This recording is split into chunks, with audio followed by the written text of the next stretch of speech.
से आप लोग नीट मंत्रा चैनल में आपका स्वागत है। मैं अमन सर। आज मैं आप लोगों को बताऊंगा क्वेश्चन नंबर 19 बेटा और क्वेश्चन नंबर 20। ठीक है, एससी वर्मा के क्वेश्चंस हैं, देखते हैं कैसे होते हैं। बहुत ही इजी क्वेश्चंस हैं बेटा। ठीक है, पहला देखिए क्वेश्चन नंबर 19 आपकी स्क्रीन पर दे रखा है बेटा। इस क्वेश्चन को पढ़िए। क्वेश्चन कह रहा था force of buoyancy exerted by the atmosphere on the balloon in the upward direction. एक बैलून बना लीजिए।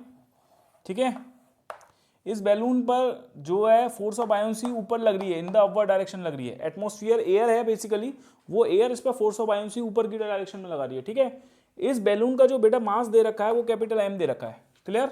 शुरुआत में ये कह रहा है कि जो बैलून है वो फॉल हो रहा है नीचे विद कांस्टेंट वेलोसिटी के साथ। एक कांस्टेंट वेलोसिटी के साथ जो बैलून है बेसिकली वो नीचे की ओर डाउनवर्ड डायरेक्शन में फॉल हो रहा है। क्लियर है, कांस्टेंट वेलोसिटी के साथ। ओके, जब कांस्टेंट वेलोसिटी होगी तो आपको पता है एक्सेलरेशन मेरे भाई जीरो होगा। जब एक्सेलरेशन जीरो होगा तो नेट फोर्स जीरो होगा।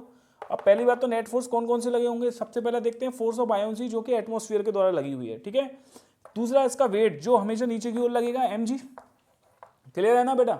उसके बाद ये क्वेश्चन में बोल रहा है कि जिधर मोशन करेगा उसके अपोजिट डायरेक्शन में क्या लगेगा, फोर्स ऑफ रेजिस्टेंस लगेगा। क्वेश्चन में गिवन है। ठीक है, तो फोर्स ऑफ रेजिस्टेंस किधर लगेगा, मोशन अगर इसका इधर हो रहा है तो फोर्स ऑफ रेजिस्टेंस मेरे भाई किधर लगेगा, इन द अपवर्ड डायरेक्शन में लगेगा। क्लियर है।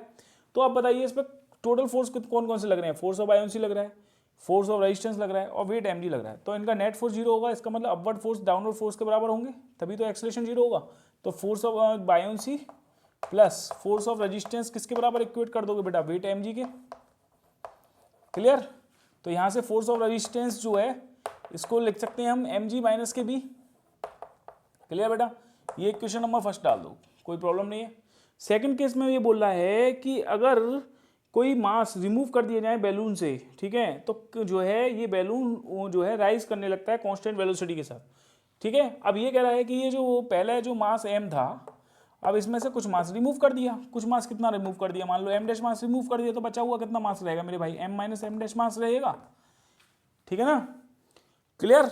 तो अब ये जो बैलून है अब ये ऊपर की ओर उठने लगेगा। ठीक है, फोर्स ऑफ बायोन्सी तो मेरे भाई अभी भी ऊपर की ओर लगेगी, क्योंकि एटमॉस्फेयर के द्वारा force of buoyancy in upward direction में लगती है, उसमें तो कोई दिक्कत ही नहीं है इस बैलून पर।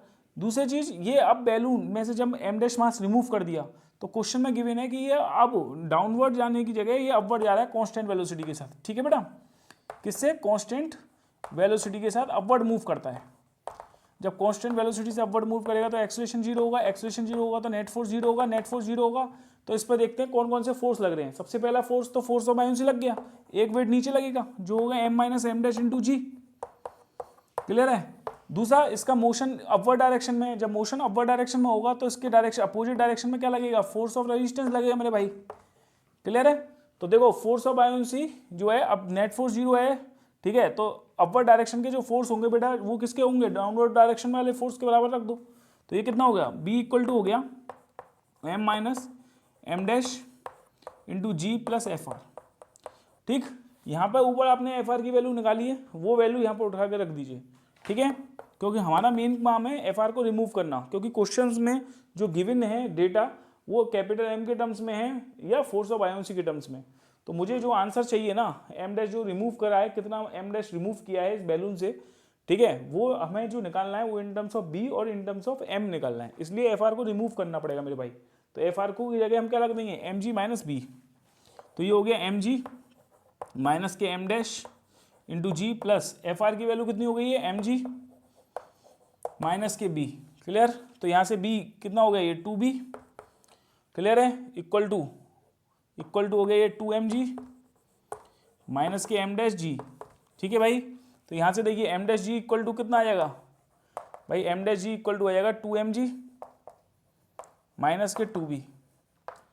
तो मेरे भाई m डैश की वैल्यू कितनी आ जाएगी, m डैश की वैल्यू आ जाएगी, यहाँ से g का डिवाइड मार देंगे तो कितना आ जाएगा 2m माइनस के 2b बाई जी आ जाएगा। तो ये हमारा आंसर आया है। इतना मास हमारा बेसिकली बैलून से रिमूव होगा, जिस वजह से जो बैलून है कांस्टेंट वेलोसिटी से अपवर्ड डायरेक्शन में क्या करने लगेगा, राइज करने लगेगा। ठीक है, तो ये आंसर है आपका। क्लियर है, आई होप समझ में आ गया हो। चलिए नेक्स्ट क्वेश्चन देखते हैं, क्वेश्चन नंबर 20। ठीक है, क्वेश्चन नंबर 20 देखते हैं। ठीक है बेटा, क्वेश्चन नंबर 20 क्या कह रहा है, क्वेश्चन नंबर 20 आपकी स्क्रीन पे दिया हुआ है, पढ़ लेते हैं क्वेश्चन नंबर 20 को। क्वेश्चन नंबर 20 भी बहुत ही आसान क्वेश्चन है मेरे भाई। क्वेश्चन नंबर 20 कह रहा है एक एम्प्टी प्लास्टिक बॉक्स है जिसका मास m है। वो एक्सीलरेट कर रहा है ऊपर की डायरेक्शन में at the rate of g/6 when place dip inside the water. ठीक है, क्वेश्चन में बोला है उसने एक बॉक्स है, ठीक है, जिसका मास m है और ये पानी के अंदर डुबोया हुआ है, डिप है, ठीक है। तो पानी क्या करेगा, पानी क्या करेगा, इस पर फोर्स ऑफ बायोंसी मेरे भाई पानी ऊपर की डायरेक्शन में तो लगाएगा, इसका वेट नीचे है m × g, क्लियर है। और क्वेश्चन में कह रहा है वो कि वो एक्सीलरेट कर रहा है अपवर्ड विद एक्सीलरेशन g/6 के साथ, ठीक है। कौन कौन बॉक्स, ठीक है, क्लियर है, जिसका मास स्मॉल m है, इसका वेट mg लगेगा, इस पर फोर्स ऑफ बायोंसी पानी ऊपर की ओर लगाएगा, जिसकी वजह से देखो इस क्वेश्चन में बोला है कि ये एक्सीलरेट करेगा अप, ठीक है, विद एक्सीलरेशन g/6, ठीक है। तो कभी भी अगर ये एक्सीलरेटिंग फ्रेम में है तो आप याद रखना शूडो फोर्स इसके अपवर्ड डायरेक्शन में लगा दो। कितना होगा m × a, m × a की जगह क्या लग सकता हूँ मैं, g/6 लिख सकता हूँ ना मेरे भाई, ठीक है। तो अपवर्ड फोर्स b = कितना हो जाएगा, b = m × g प्लस के mg/6 हो जाएगा, ठीक है। तो ये कितना हो जाएगा 7 mg/6 हो जाएगा, ठीक है। ये फोर्स ऑफ बायोंसी निकल के आ गई, क्लियर। अब क्वेश्चन में कह रहा है कि कितना मास इसमें ऐड करें सैंड कितना ऐड करें इसमें कि ये नीचे की ओर डायरेक्शन में एक्सीलरेट करने लगे हैं। अब क्वेश्चंस वो देखिए, क्वेश्चंस में कह रहा है कि अब इसमें हम कितना मास ऐड कर दें सैंड का, मान लिया m मास ऐड कर दिया सैंड का, क्लियर है। तो भैया अभी भी पानी के अंदर है, अभी भी पानी क्या करेगा, इस पर फोर्स ऑफ बायोंसी लगाए बिना तो मानेगा नहीं, ठीक है। कहेगा कि भैया ले फोर्स ऑफ बायोंसी तो तू ले ले, ठीक है। प्लस इसका वेट कितना है mg, नीचे लग जाएगा m + m × g,